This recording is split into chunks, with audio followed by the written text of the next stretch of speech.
Le bœuf a donné un coup de tête très violent à la poule. Elle a été projetée contre la clôture et est tombée au sol. Quand elle s'est réveillée, des heures plus tard, elle avait très mal à la poitrine. Ses côtes étaient cassées et chaque respiration lui faisait très mal. Tout cela est arrivé parce que le bœuf l'avait surprise en train de prendre du maïs dans sa grange. Il s'est mis en colère et l'a attaqué sans réfléchir. La poule a rampé jusqu'à sa petite maison en gémissant. Le poussin, en la voyant comme ça, s'est mis à pleurer. « Maman, qu'est-ce qui s'est passé ?» La poule parlait avec difficulté. « C'est le bœuf, mon fils. Il m'a fait très mal, mais ne t'inquiète pas, ça ira. » Les jours passaient, mais elle ne guérissait pas. Au contraire, elle allait de plus en plus mal. Elle ne pouvait plus travailler, ni chercher de la nourriture, ni bien s'occuper de son petit. La douleur était si forte qu'elle passait ses nuits sans dormir, pleurant doucement pour ne pas réveiller son enfant. Une nuit, un corbeau est venu à la fenêtre. En voyant sa souffrance, il a demandé « Pourquoi tu ne vas pas voir le docteur sanglier pour soigner tes côtes ?»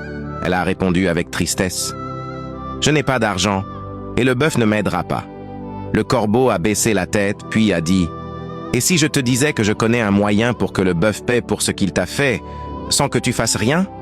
La poule l'a regardé et a demandé « Comment ?» Le corbeau a expliqué « Le bœuf a peur d'une seule chose, le lion de la montagne. Si le lion apprend que le bœuf a beaucoup de nourriture, il viendra tout prendre. » Il a ajouté « Donne-moi juste ton accord et j'irai prévenir le lion. Le bœuf perdra tout et il comprendra ce que tu ressens. » La poule a senti son cœur battre fort. Elle pensait à sa douleur, à ses nuits sans sommeil, à son enfant qui souffrait. Le corbeau a dit « Ce n'est pas de la vengeance, c'est de la justice. Il t'a brisé, il doit être brisé aussi. » La poule est restée silencieuse. Elle respirait difficilement pendant que le corbeau attendait sa réponse.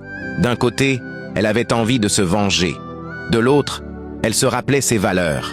Elle pensait « La vengeance apporte encore plus de mal. Le mal ne guérit pas le mal. » Le corbeau, impatient, a demandé « Alors, que décides-tu? Je vais voir le lion ou pas ?» La poule a fermé les yeux, les larmes coulant sur son visage, et elle s'est préparée à répondre.